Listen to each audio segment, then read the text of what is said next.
जय हिंद दोस्तों, सीताराम क्लासेस में आपका स्वागत है। इकोनॉमिक्स की 5वीं क्लास है हमारी। इसमें हम पढ़ेंगे टैक्स। टैक्स किसे कहते हैं, ठीक है।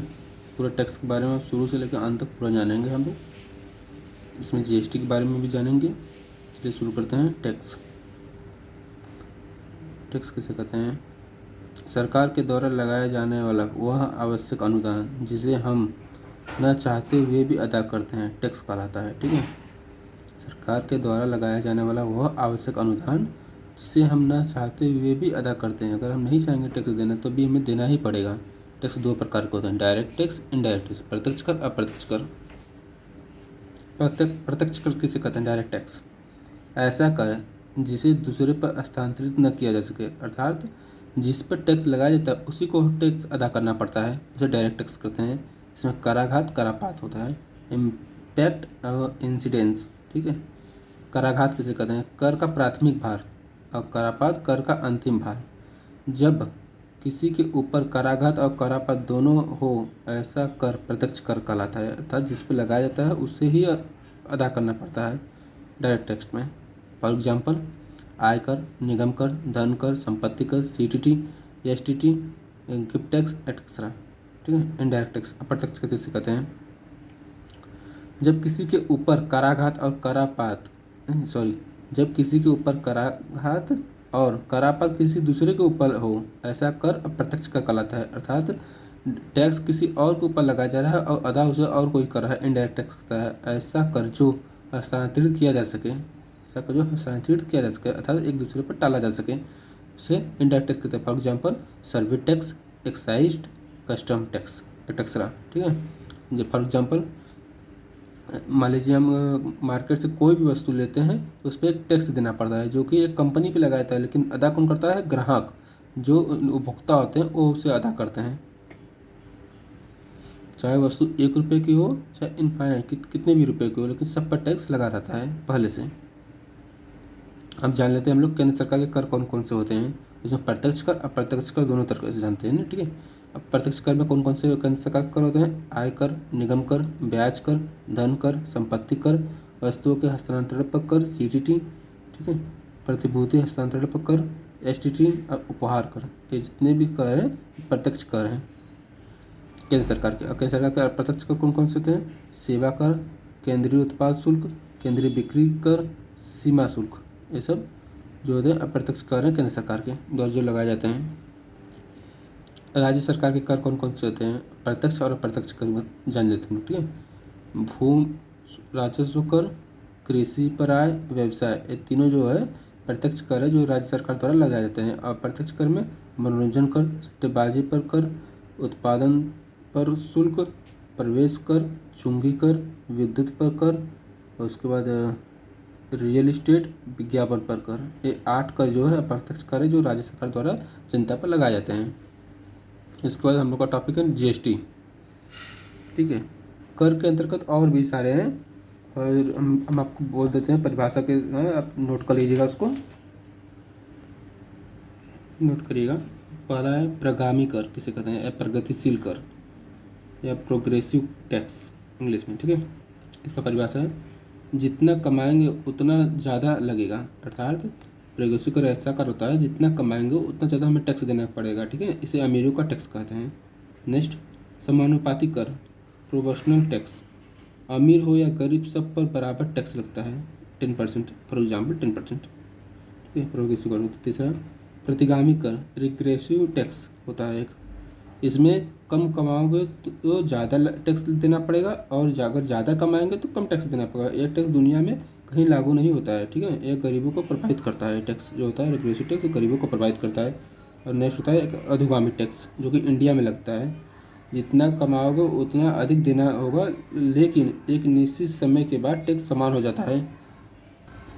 और एक होता है गिफ्ट टैक्स, उपहार कर। यह टैक्स जो गिफ्ट पाता है यह टैक्स जो गिफ्ट पाता है उस पर अदा करता है, अर्थात जिसे हम गिफ्ट देते हैं उस पर टैक्स दिया जाता है। 50,000 रुपये से कम गिफ्ट होने पर टैक्स नहीं लगता है, लेकिन 50,000 जैसे ही ज़्यादा हुआ, 1 रुपये भी ज़्यादा हुआ तो उस पर टैक्स देना ही पड़ेगा, ठीक है। गिफ्ट टैक्स जो है एक डायरेक्ट टैक्स के अंतर्गत आता है। निगम कर होता है कॉर्पोरेट टैक्स होता है। निगम कर बड़े बड़े कंपनियों पर लगाया जाता है, ठीक है। केंद्र सरकार को सबसे ज़्यादा धन निगम कर से ही प्राप्त होता है। ये भी एक डायरेक्ट टैक्स है। रजिस्ट्री टैक्स होता है जो कि डायरेक्ट टैक्स है। संपत्ति टैक्स होता है ये जो कि डायरेक्ट टैक्स है। ये सब डायरेक्ट टैक्स के अंतर्गत आते हैं। नेक्स्ट टॉपिक है जीएसटी। जीएसटी के बारे में हम जान लेते हैं पूरा, ठीक है। इसका फुल फॉर्म है गुड एंड सर्विस टैक्स, वस्तु एवं सेवा कर। इसे 1 जुलाई 2017 को लागू किया गया था, इसीलिए 1 जुलाई को जीएसटी डे मनाते हैं हम लोग, ठीक है। इसे संविधान में आर्टिकल 269 ए में रखा गया है और 279 ए में जीएसटी काउंसिल को रखा गया है। यह संविधान का 122वां बिल था। 101 संविधान के द्वारा इसे जोड़ा गया था, ठीक है। अगर जीएसटी में कोई चोरी करता है तो उसे 5 वर्ष का कारावास होता है। भारत में फर्स्ट राज्य जो जीएसटी लागू किया था वो था असम, सेकंड पे बिहार था और लास्ट पे जम्मू कश्मीर था। जीएसटी जो है विजय केलकर समिति के द्वारा लाया गया था। यह टोटल इनकम पर लगता है। जीएसटी जो है टोटल इनकम पर लगता है। जीएसटी के रजिस्ट्रेशन में 15 अंक होते हैं। जीएसटी अप्रत्यक्ष करों का समूह है। प्रत्यक्ष कर नहीं है जीएसटी, जीएसटी अप्रत्यक्ष कर है, ठीक है। जो जिस पे लगेगा वो नहीं देगा बल्कि कोई और देगा जीएसटी को। भारत का जीएसटी कनाडा से की जीएसटी से प्रेरित है। ये टॉपिक नोट कर लीजिएगा। भारत का जीएसटी जो है कनाडा के जीएसटी से प्रेरित है। जीएसटी नहीं लगता है। अब देखिए जीएसटी किस पे नहीं लगता है इसको जान लेते हैं हम लोग। डीजल, पेट्रोल, रियल इस्टेट और शराब, ये तीनों पे जीएसटी नहीं लगता है, ठीक है। और जीएसटी इन होता है एक, मतलब आइडेंटिफिकेशन नंबर, 10 अंक का होता है। जीएसटी नंबर जो होता है 10 अंक का होता है। और जीएसटी स्लैब होता है 0%, 5%, 12%, 18%, 28%। अब इसके अंतर्गत जाने तो क्या क्या आते हैं। 0% में हरी सब्जियां जो आती हैं एक्स्ट्रा, ये सबको 0% रखा गया है, जिस पर जीएसटी नहीं लगता है। अब पैकेट संबंधित सामान जैसे बिस्कुट, टॉफ़ी, नमकीन एक्स्ट्रा, ये सब जो आती हैं 5% जीएसटी इस पर लगता है। घी हुआ, कृषि, मैक्सिमम चीज़ें जो होती हैं वो 12% जीएसटी के अंतर्गत आती हैं। 18% जीएसटी जो कि हाई क्वालिटी होते हैं, कूलर, ब्यूटी पार्लर थिंग जो सामान होते हैं ये सब 18% जीएसटी में आते हैं। 28% जीएसटी होटल हुआ, एसी हुआ, ये सब आते हैं। सोना पे जीएसटी 3% लगता है। हीरा मोती पे 0.25% जीएसटी लगता है। जीएसटी हम लोग क्यों देते हैं, ठीक है। कास्ट कार्डिंग इफेक्ट, कर के ऊपर जो कर पहले लगता था उसको समाप्त करने के लिए जीएसटी लगाया गया, जो कि वन देश वन कर, ठीक है। एक देश एक कर के लिए ही जीएसटी लाया गया था। वैट सिस्टम क्या था, वैल्यू एडेड टैक्स क्या होता है, फर्स्ट हरियाणा में लगाया गया था और लास्ट यूपी में लगाया गया था। ये प्रत्येक स्टेप, उत्पादन के प्रत्येक स्टेप पर लगाया जाता है वैल्यू एडेड टैक्स।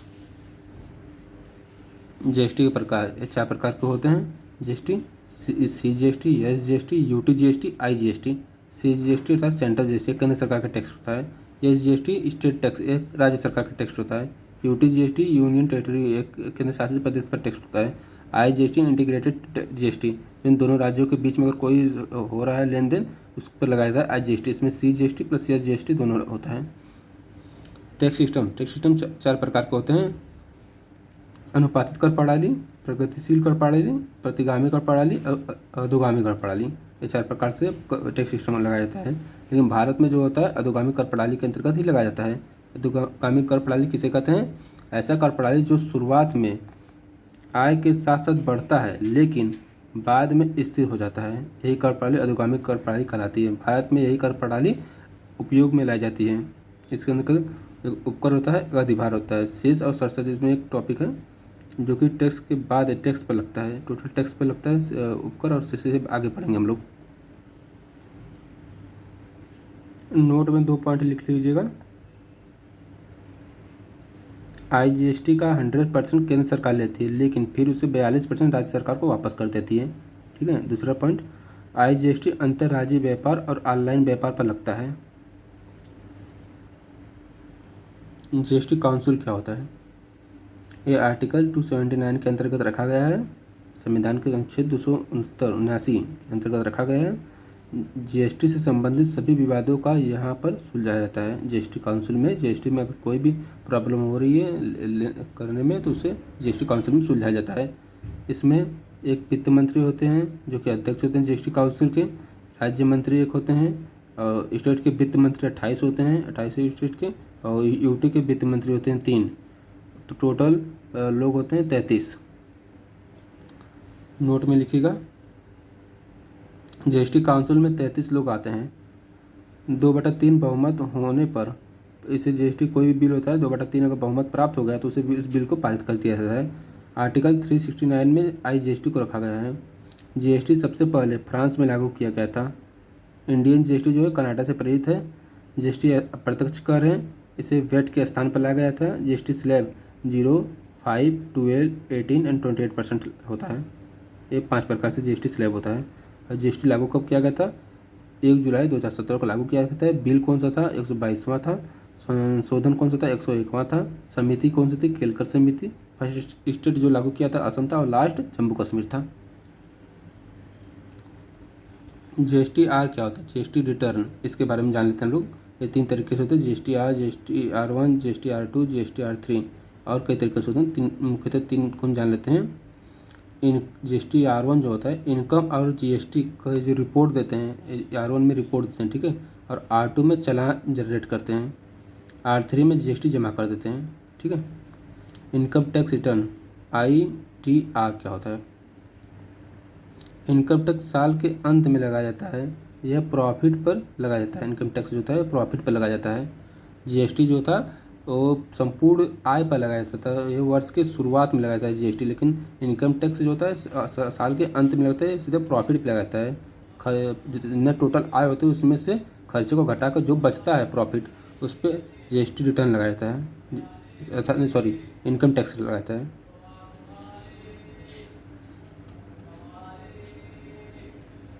अब देख लीजिए इनकम टैक्स कैसे कैसे कार्य करता है। 0 से 2.5 लाख अगर आपका इनकम है तो इसमें इनकम टैक्स नहीं देना पड़ेगा, ठीक है। अगर 2.5 से 5 लाख है तो 5% टैक्स देना पड़ेगा।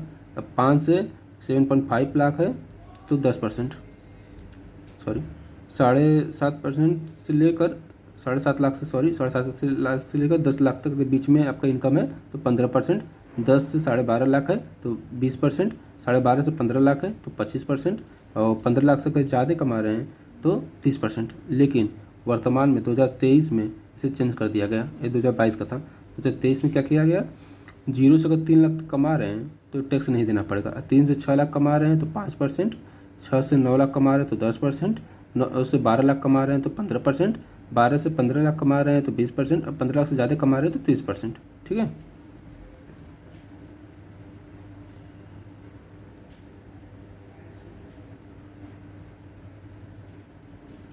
माना एग्जाम्पल से समझते हैं। माना साल का प्रॉफिट 10 लाख कमा रहे हैं अगर, तो हमें इनकम टैक्स कितना देना पड़ेगा, ठीक है। अगर 10 लाख कमा रहे हैं टोटल, इसमें से 2.5 लाख तो पहले घटा दीजिए, ठीक है। बचा कितना? 7.5 लाख। और इस पर 10%, 7.5 लाख किसके अंतर्गत आता है? 5 से 7.5% अर्थात 10% के अंतर्गत आता है। 10% टैक्स देना पड़ेगा इस पर, 7.5 लाख पे। इसमें से 2.5 लाख घटाने के बाद जो बचेगा उस पर टैक्स देना पड़ेगा, ठीक है। टोटल 10 लाख पे नहीं देना पड़ेगा। शेष किसे कहते हैं? टैक्स ऑन टैक्स वर्तमान में 4% लगता है। शेष का टोटल पैसा केंद्र सरकार के पास जाता है। शेष पर वित्त आयोग और कोर्ट और सीएजी नज़र रखती हैं। शेष जिस लिए लिया जाता है उस पैसे को वहीं खर्च किया जाता है, अर्थात शेष जिस कारण से लगाया जाता है उस पैसे को उसी जगह लगाया जाता है, ठीक है। ये टैक्स के ऊपर टैक्स लगता है शेष। सरचार्ज किसे कहते हैं? अधिभार। टैक्स ऑन टैक्स ये भी है, 10% लग जाता है वर्तमान में। इसके लिए टैक्स जो होता है, टैक्स 50 लाख से ज़्यादा होना चाहिए। आय नहीं, टैक्स जो होता है 50 लाख से ज़्यादा होगा तभी सरचार्ज अधिभार लगाया जाएगा। और एग्जांपल से समझते हम लोग। मान लीजिए आपका कोई व्यापार है, उसमें 1 करोड़ का आपने बिक्री किया, ठीक है। जीएसटी 18% शुरुआत में ही दे दिए, 18 लाख रुपए। बचा कितना? 82 लाख। अब इसमें से आपने 32 लाख खर्च कर दिए, अब बचा कितना? 50 लाख, ठीक है। 50 लाख में से 2.5 लाख तो 0 से लेकर 2.5 लाख तक तो 0% है टैक्स, तो 2.5 लाख घटा देंगे, बचा कितना? 47.5 लाख। उस पर आप 30% टैक्स देंगे, इस पर कितना देना पड़ेगा? 15 लाख, ठीक है। और शेष लगेगा इस पर 4%, 60,000 इस पर लगेगा, ठीक है। और सरचार्ज 10% लगेगा, 1.5 लाख। समझ में आया? प्रॉफिट कितना था? 50 लाख। 50 लाख से कम टैक्स पर सरचार्ज नहीं लगाया जाता है। अर्थात 15 लाख टोटल टैक्स है, तो इस पर नहीं लगाया, लेकिन हमने आपको अप्रॉक्स बता दिया, ठीक है, इस पर टैक्स नहीं लगेगा। अब देखिए व्यापार संतुलन किसे कहते हैं? दो या दो से अधिक देशों के मध्य निश्चित समय में होने वाले आयात निर्यात के अंतर को व्यापार संतुलन कहते हैं या व्यापार शेष कहते हैं, ठीक है। इसमें दृश्य व्यापार होना चाहिए, और भुगतान संतुलन जो होता है उसमें अदृश्य और अदृश्य दोनों व्यापार होना चाहिए। इस प्रकार व्यापार संतुलन में आयात निर्यात में केवल दृश्य मदों का, देखिए यहाँ पर दृश्य मदों को ही व्यापार शामिल किया जाता है।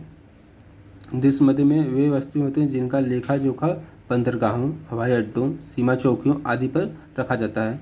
व्यापार संतुलन बराबर निर्यात माइनस आयात होता है। निर्यात जो हम अपने देश से किसी वस्तु को अन्य देशों को भेजते हैं, और आयात मतलब अन्य देशों से किसी वस्तु को अपने देश में मंगवाते हैं। अब चलिए TDS के बारे में जान लेते हैं थोड़ा सा। Tax deducted at source, source पर टैक्स कटौती। जब सैलरी और ब्याज या अन्य किसी तरह का भुगतान देने से पहले उसमें से टैक्स काट कर रख लिया जाता है तो उसे TDS कहते हैं, ठीक है। और एग्जांपल से समझते हैं हम लोग। किसी सोर्स से आपने 1 लाख रुपया कमाया, ठीक है। 1 लाख रुपया जो कमाया, जब आपको नगद 1 लाख रुपया प्राप्त है, उस पर TDS पहले से ही लगा हुआ होता है, ठीक है। टैक्स तो इसमें जो प्रॉफिट होता है उस पर लगता है, लेकिन TDS जो होता है आपको वेतन देने से पहले उस पर पहले से लगा होता है। TDS 10% लगता है, ठीक है, ईयरली 10% लगता है। मान लीजिए 1 लाख रुपये कमाया, 1 लाख मल्टीप्लाई 12, 1 मंथ का है, मल्टीप्लाई ऐसे ईयरली में चेंज कर देंगे। सॉरी 1 लाख का TDS लगा निकालेंगे तो 10,000 मंथली आएगा। 10,000 का मंथली में 12 का मल्टीप्लाई करेंगे तो 1,20,000, 1,20,000 आएगा, ठीक है। TDS आ जाएगा। ये पहले ही हम लोग को जो 1 साल का मिला था 12 लाख, उसमें से पहले ही हम लोग दे चुके थे। 1,20,000 काटने के बाद 12 लाख हम लोग को मिला था, अर्थात 1 मंथ का सैलरी 1,09,000 होकर 1,10,000 था हम लोग का। अब देखिए कोई मैन 1 लाख मंथली आपको मिल रहा है तो उसमें 12 लाख होगा 1 ईयर का, ठीक है। 12 से मल्टीप्लाई कर देंगे। अब देखिए 12 लाख टोटल इनकम हो गया, उसमें से 2.5 लाख घटा देंगे क्योंकि इस पर 0% GST है, टैक्स है, सॉरी टैक्स 0% है, तो इसमें 2.5 लाख घटा देंगे, बचा कितना? 9.5 लाख। अब इस पर 9.5 लाख में 20% टैक्स लगेगा, 1,90,000। इस पर ITR फाइल करेंगे, ठीक है। और टोटल ITR निकालने के लिए ITR जो आया है उसमें से TDS को माइनस कर देंगे, जो कि पहले से हम लोग दे चुके हैं कर, उसको माइनस कर देंगे, बचा कितना? 70,000। इस पर ITR देना होगा, ठीक है।